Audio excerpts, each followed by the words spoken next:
On a quand même pas mal d'éléments matériels qui démontrent qu'effectivement, ils ont pu être manipulés pour venir au domicile en pensant de bonne foi que sur le site coco.fr, qui aujourd'hui est fermé, eh bien, il s'agissait que d'un couple libertin, mature, désireux d'avoir une expérience sexuelle de type triolisme avec un troisième homme.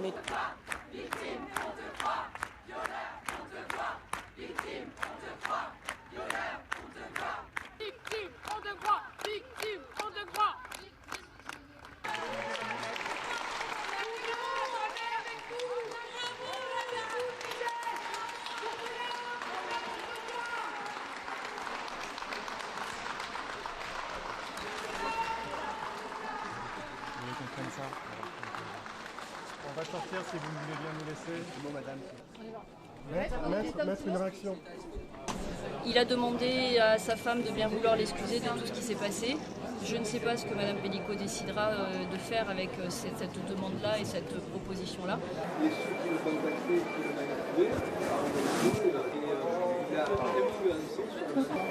Madame Perronnet est dans une conviction qu'elle a toujours soutenue dans cette instruction. On pourra dire ce qu'on veut. Monsieur Pellicot lui dit, et il est en face d'elle, qu'il n'a jamais touché, qu'il ne l'a jamais droguée, et encore plus de la violer.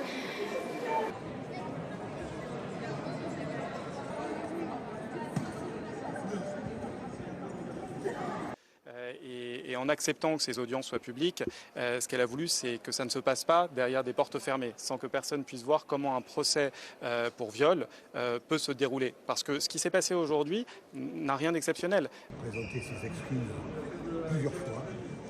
La question n'est pas de savoir si Mme Pellicot pouvait Elle n'est évidemment pas consentante. Elle est évidemment la victime de ce dossier. Et le seul problème est de savoir comment les garçons qui passent, et notamment M. Rodriguez ce matin, a interprété au départ les propositions et la demande qui lui a été faite par M. Pellicot, avec probablement une mauvaise interprétation, et la réalisation au cours de l'acte que ça ne se passe pas du tout comme on l'avait imaginé. Voilà.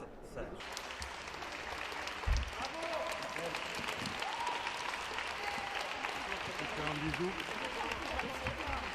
Non, c'est pas grave. Il y a tellement.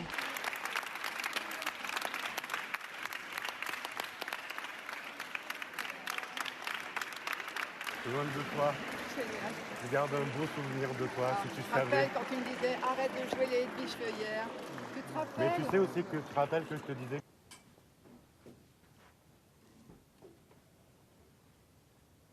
Sincèrement, je ne me rappelle plus si c'est lui ou c'est moi qui l'avais contacté. Mais en tous les cas, c'était couple recherche au troisième. Et j'ai de suite été intéressé. J'ai dit pourquoi pas. Je vois une femme allongée sur le côté. Il m'a dit vas-y, vas-y. Elle attend que ça, cette salope.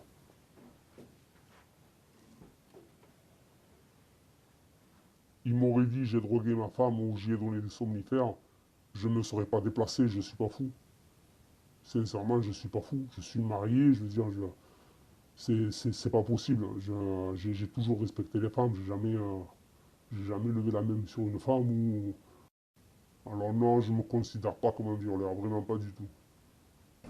Par rapport au dossier, nous sommes là encore une fois pour exiger les moyens, la loi cadre, l'interdiction de violences sexuelles et sexistes, parce qu'il y en a beaucoup qui sont...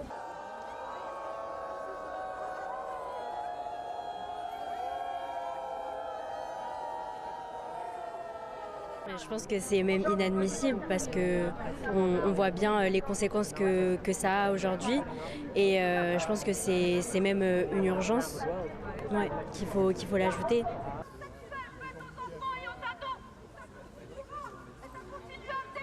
Enfin, si on fait pas ça maintenant, j'ai pas envie de voir les générations d'après souffrir comme nous on peut. J'ai vraiment envie que ça change en fait. Donc ouais, pour moi c'est super important. Face à ces conflits, mesdames et messieurs les députés, face à l'instabilité persistante conclue de longue date, parfois de très longue date, lorsqu'ils ne correspondent plus. Violence, menace, contrainte ou surprise, qui sont les 4 critères qui définissent aujourd'hui le viol dans le code pénal, finalement, il y a consentement. Alors que nous, on veut un peu inverser le paradigme et dire, en fait, il n'y a pas consentement, tant que la personne ne s'est pas exprimée clairement, de manière libre, éclairée, pour dire qu'elle était consentante.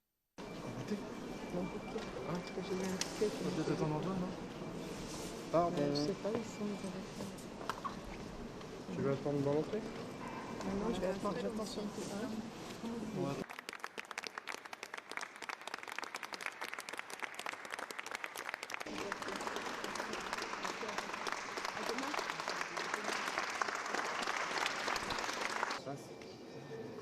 Oui, parce que nous sommes toujours à la recherche de la vérité. Quand on sait les atrocités et ce que ma mère a vécu, c'est une évidence qu'on ne peut pas pardonner. Vous savez, le 2 novembre 2020, j'ai perdu mon père. Le 2 septembre 2024, j'ai retrouvé un monstre.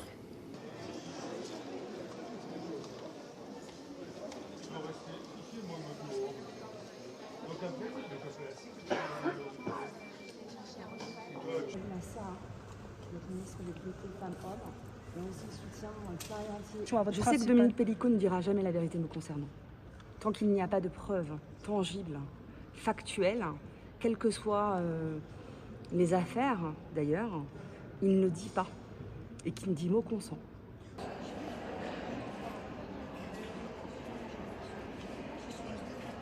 Bien sûr, M. Pellicot est en pleurs. M. Pellicot est en larmes.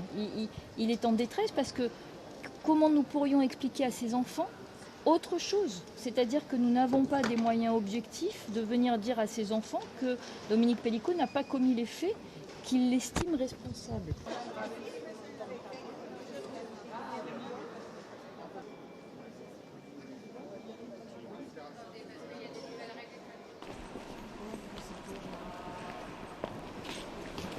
La dernière ligne, oui, là c'est la dernière ligne.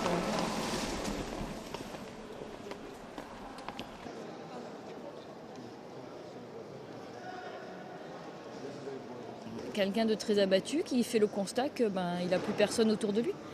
Donc effectivement, alors il est ce qu'il est, il a fait ce qu'il a fait, dont acte, mais pour autant il faut quand même constater que voilà, il est très seul, il sera toujours très seul.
Passer les femmes, nous qui n'avons pas d'histoire, hors du monde relégué, debout, debout, debout. Ça va devenir une icône, indéniablement, par son courage. Et ça va libérer la parole de beaucoup de femmes. Je trouve hyper forte qu'elle décide de rendre tout ça public. Et voilà.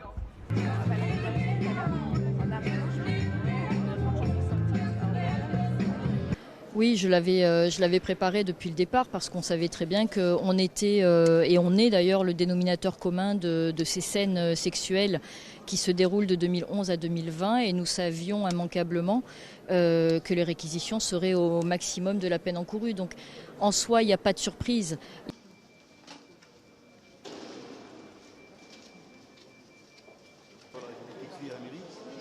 se mettre au garde à vue. Nous, avocats, nous, accusés, nous sortons matin et soir de ce palais de justice. Nous voyons 20 ans pour chacun. J'estime que ça tombe sous le coup de la loi. Parce que la présomption d'innocence existe. Alors qu'il y ait des manifestations et que des dames qui se qualifient d'Amazon aient vocation à intervenir, je ne leur conteste pas ce droit du tout. Je dis simplement, laissez la justice tranquille. La justice n'est pas la vengeance.